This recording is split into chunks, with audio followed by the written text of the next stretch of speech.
G'day everyone, welcome back to another edition of Guvs Hero Review videos. We are going to be continuing in our Mutant Hero series. Today continuing and looking at the 5-star legendary yellow hero, Mothorr, the Winged Bug Commander.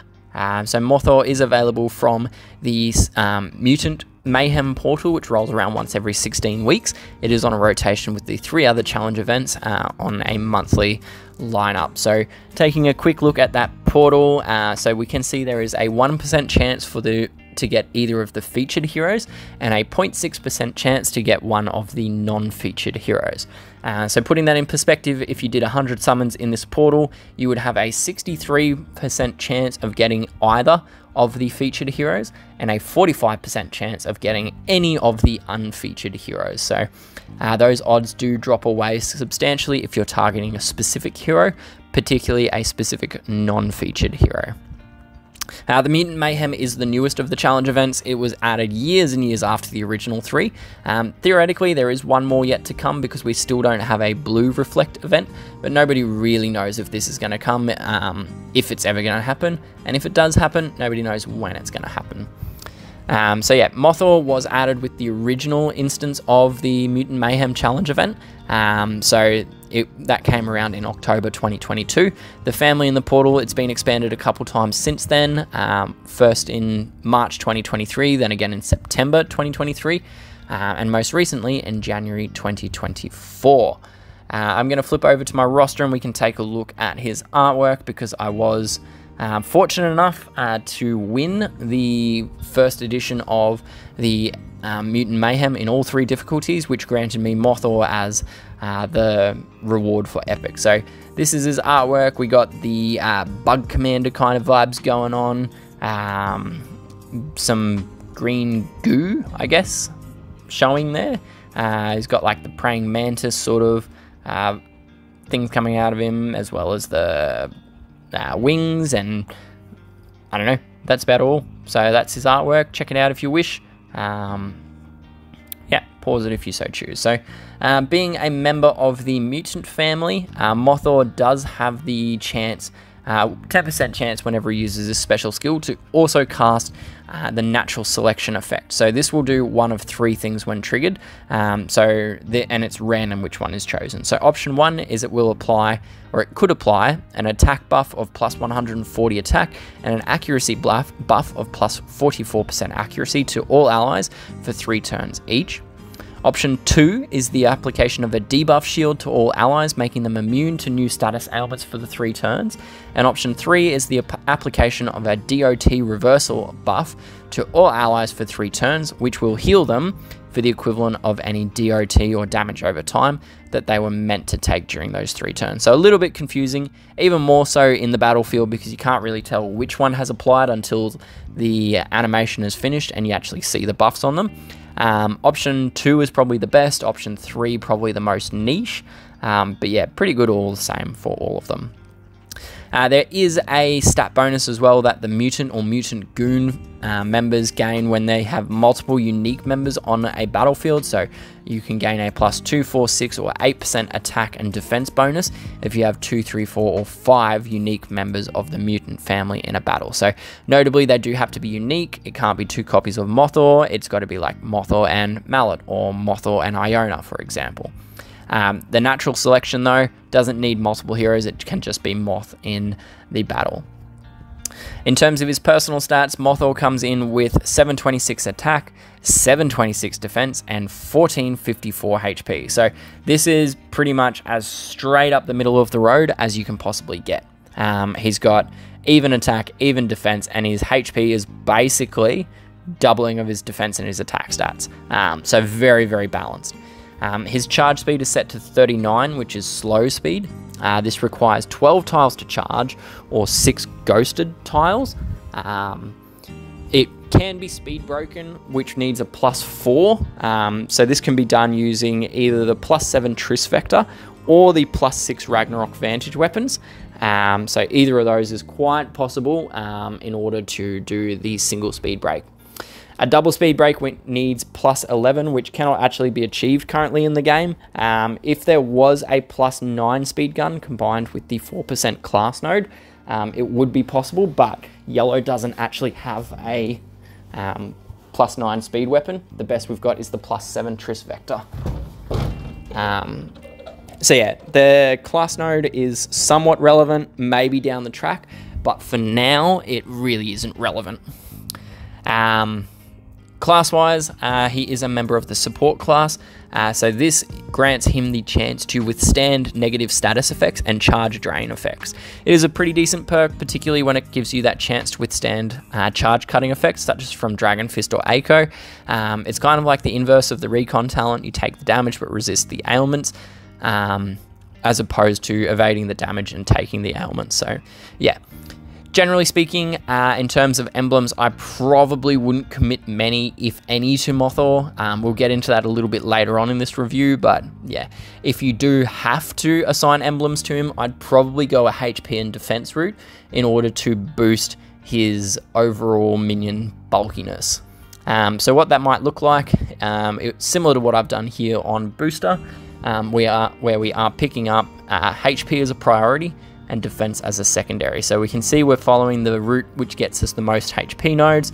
I did, in this instance here, pick defense and HP, even though there is slightly more HP on the right hand side, but there is more total defensive stats gained on the left side there. Continuing down, grabbing defense and HP, and yeah, so generally I wouldn't apply minions to Mothorr because he's not that great. But if you are going to apply minions, this is probably the path that I would follow. And you can see there's a +20 has the speed node, so probably not relevant for the bulk of the time. Flipping back over to his special skill, his card, and we can have a look at his special skill. So his special skill is titled Sewer Fed Moths, and at level 10 skill and 39 charge speed, it will deal 100% damage to all enemies. It will then summon a moth minion for all allies, which has 20% HP inherited from the caster. There is no attack allocation to the minions, which means they don't do any damage output on each turn. The moth minions will then grant complete status ailment resistance to their owners for 3 turns, as long as the minion is alive, and the moth minion will also grant a +22% defense against special skills to their owner as well. So splitting this up, there's kind of like 2 sections to it. You've got the damage and then you've got the minion stuff. So we'll start off with the damage, since it's listed first. Damage is hard to calculate in a vacuum because there's a lot of things that feed into the damage calculation and they're quite variable from instance to instance. What I do to compare damage output though is I calculate the attack power of a hero. So in the case of Mothorr, we do that by getting 726 and multiply by 100%. So this comes out at 726 as his attack power per enemy. To normalize it against charge speeds, we divide it by the tiles to charge. So in Mothorr's case, that's 12, and we come out with the attack power per tile of 61, which is absolutely horrendous. Like, it is bad. Yellow, generally speaking, has bad DOA 5 hitters, and Mothorr is bad on a bad bunch. Yeah, not really worth the damage output at all. In terms of actual damage, we're looking at between 85 and 95 damage output in total. So really not great in terms of his damage dealing abilities. Moving on from that damage to take a look at his minions. This is probably Mothman's or Mothorr's real purpose, or his main purpose. It's to generate beefy minions for his allies and act as a pseudo healer. So his minions do in fact come in as one of the best options in the game. They're ranked number 3 of all of the 4 and 5 star minion generators in terms of their HP that they create per tile to cast. So yeah, 3rd chunkiest minions available as well. So even if you take away the tile aspect and just look at the amount of health on the minions, he comes in at 290, which is 3rd behind Ramhorn and Nima's minions. There is also, behind Ramhorn and Monkey Wrench are the 2 that are slightly better than him. So yeah, it is relevant for Bloody Battle tournaments. in this instance because, yeah, Bloody Battle has no other form of healing other than the minions. If we do compare Mothorr, though, as a pseudo-healer with all of the possible yellow heal and pseudo-heal options, he does drop off a bit because he is generating quite a small amount when you factor in his speed. So we look at this chart here, you can see that Mothman comes in at 7 of the 11 yellow healer and pseudo-healers. Best one is Pika variant, and Doc Colton close behind, if not exactly the same. You've then got Marrow, Pika, Nima, Sub ahead of Moth, coming in with slightly higher or considerably higher healing per tile. If we expanded that out and took a look at all of the possible healing and pseudo healers in the game in the 4 and 5 star arena, so there are 51 possible healers and pseudo healers, and Mothman comes in at number 26. So most of this drop off is as a result of his poor base speed. If he was charging in 10 tiles, his health per tile would be much more attractive at 145. It would jump him up a couple spots, and it also put him into 19 out of the 51. So really, he sort of more falls back towards that minion specialist rather than being a healer or healer alternative, which does limit his usefulness compared to some of these other options. The final part of his special skill is the application of 2 buffs to owners of the Moth Minion. Specifically, they gain a plus 22% defense against special skills and the complete resistance of new status ailments. Looking at these 2 individually, the defense against special skills is fairly negligible in terms that it's a low percentage value, and it's also limited only to special skill defense. By way of comparison, El Coyote, the 5-star vanilla purple hero, he charges at a similar rate, heals for over double the total of Mothman's minions, and his defense against special skills buff is 48%. So he's got double the healing, double the defense buff at the same charge rate. So yeah, the ailment protection is probably the more useful of the 2 buffs. It can be very beneficial to a hero.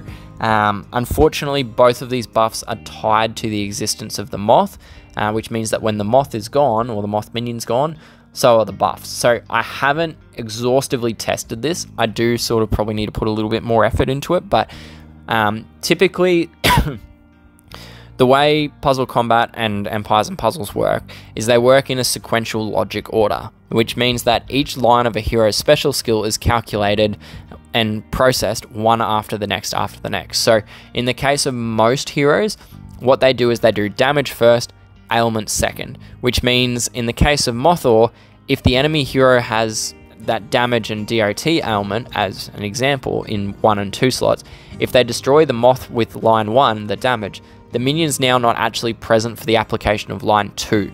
So I haven't exhaustively tested this. I'm going to say it. I don't know if this is actually fact, but generally with how the battle and the order of execution works, there is the possibility that with Moth's minions being destroyed, the second half of a hero's special skill would still apply things like the damage over time ailment or any other ailment. So yeah, overall, I do think that Mothorr had the capacity to be a really decent hero, but he just isn't, unfortunately. If his speed was faster, if his damage output was doubled or more, if his buffs were actually just straight buffs rather than being tied to the minions, hell, if his buffs were better magnitude, or even if his minions actually did something, like maybe do a poison element like Talon's minions do. I mean, they're sewer moths. They carry all kinds of infections, surely. But unfortunately, none of that's true for Mothorr. He just lacks something more is what he's lacking. He does, however, fit reasonably well into most of the tournament rules, but I mean, it's fairly limited application to be leveling him just for a tournament specialist hero. So in terms of his grading, I am going to be, I'll try to be as fair as I can. So he comes in, I'm going to give him a C- for war and raid attack situations. For war machines, I'm also going to give him a C-. For events, that's going to drop down to a D+. And for raid and war defense, I'm going to give him a C-. His stats are okay for defense situations, but there are much better options. He might be workable as a flank, maybe as a tank, but I mean, I wouldn't use him on a defense team. For tournament settings, I did mention this is kind of where he shines most. So in Bloody Battle, he does have very bulky minions, and the ailment resistance is useful in this format, so I'm going to give him a B+ for Bloody Battle attack and a B- for Bloody Battle defense situations. In buff boosters, again, he does 2 buffs for all allies with the minions, so that gives him, I'm going to give him a B- for attack and a C grade for defense. And then finally on charged attack, he does get considerable charge improvement, going from 39 speed up to 65. So I'm going to give him a B+ for charged attack, and I'm going to give him a B- in defense. So overall, that actually comes out as being a C grade for attack and a C grade for defense. The tournament does go a long way towards saving him, compared to if he was just used in normal or more relevant, like general format. So yeah, that does conclude the content that I have for this review of Mothorr. As always, these are just my personal opinions on these heroes. I do love hearing your thoughts and feedback on them, so please jump down to the comment section, drop me a note. I love reading them, and I try to respond to them as many of you as I can.